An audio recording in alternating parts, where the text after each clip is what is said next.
It was a co-teaching team.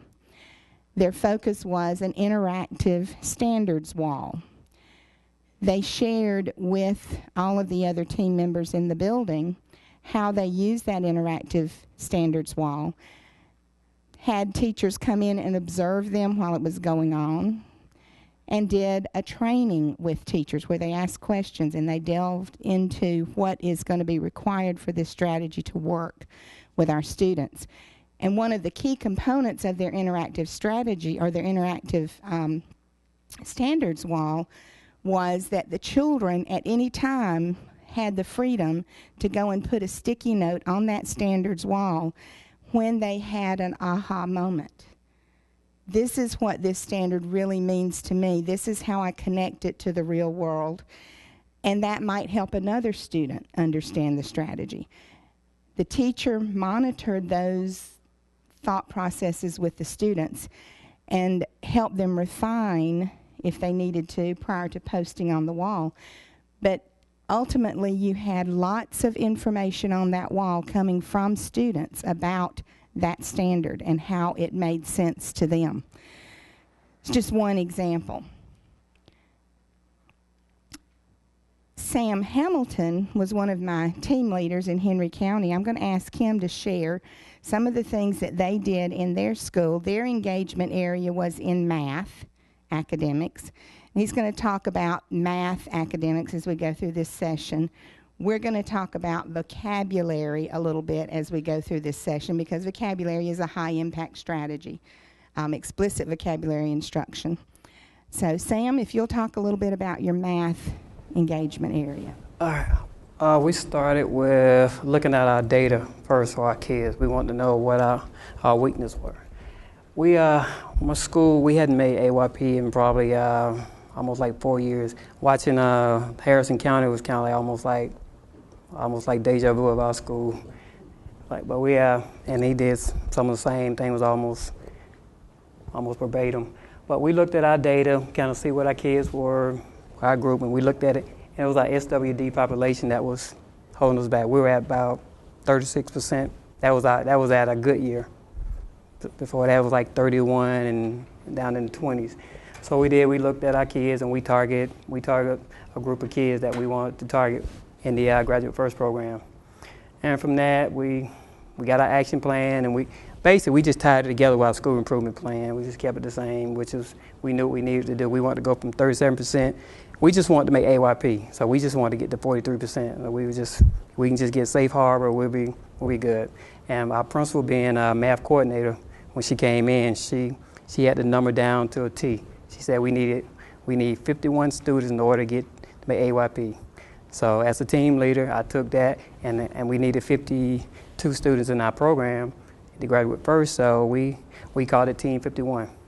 So I got all the teachers at the school to buy into it, and they knew who the kids were, and that's what we started to gear our focus toward those kids. Then from there, we did our action plan. This was our action plan that we developed. Basically, we just took the stuff from our school improvement plan that we geared toward math and added to it what we were going to do as far as this is just one page. It was like 6, 7 pages, but we all, as our school improvement team would meet, we would just, add to it and take away, and just, so we knew what our baseline. As the team leaders for your school, this is what you guys will be in charge of doing. And from there, we did our baseline. So this was our baseline. This was our rationale for why we picked that. And so our action plan overall outcome was to improve our math passing rate of our students at our school. 3 broad categories are up on this slide dealing with academic engagement in the classroom. I want us to focus on the bottom example there. Classroom structures to enhance student substantive interaction. The general session this morning, teachers began to teach. When you engage children in making meaning of the content themselves, that's when you get that engagement of the students. So methods to get them involved in what the teacher is trying to get across. multiple means for them to engage, multiple means for them to demonstrate what they understand. And the teacher uses those demonstrations to say, yes, this student understands this objective. One of the things I want to talk to you about, and this is something I pulled off of a blog from a teacher, middle school teacher, that kind of addresses that bottom bullet there. She wondered, what does engage my middle school students? Because if you work with middle school, you know they're a different animal. Some things that engage them we don't want in our classrooms. But she went through and said, you know, I'm just going to ask my students to tell me. She got all kinds of responses. You ask them, they're going to let you know. She grouped her responses into 10 categories. I'm going to read through those 10 categories pretty quickly, but I think you'll see through these 10 categories lots of what has been shared in a lot of sessions, including general sessions.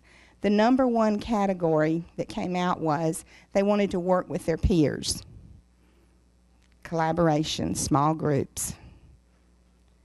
They want to work with technology. They say that's where we live. This is from the students.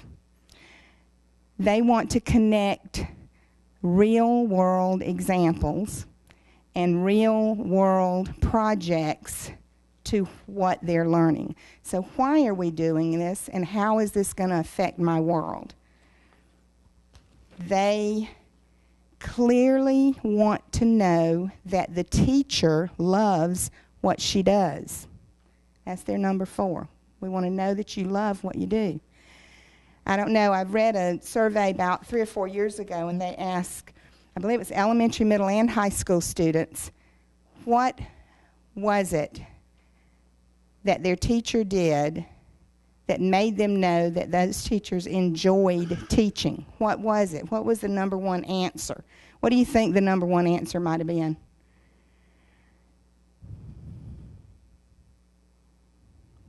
Simple. This is from elementary, middle, and high school. She smiles a lot. You know, duh, could have had a V8. Number 5, get me out of my seat. They don't want to sit and get, like you're having to do in these sessions. Number 7 was they wanted some choice in how they demonstrated what they knew about the content. Number 8, they want the teacher to understand them, to know them. What is that piece in research that we hear over and over and over? Relationship. Absolutely. This is coming from 220 middle school students. Number 9 was mix it up. Don't want to do the same thing every day. We want to do some different things. We want to be engaged in different things. And some fun experiments in science would be nice. So from the kids. And number 10, be real. They want the teacher to be human. You know, teachers don't always have to have all the answers and have everything right. If they can develop that relationship with the students in the classroom so that they are co-learners with the student in the classroom, that relationship piece works. We've read many times rigor, relevance, and relationship.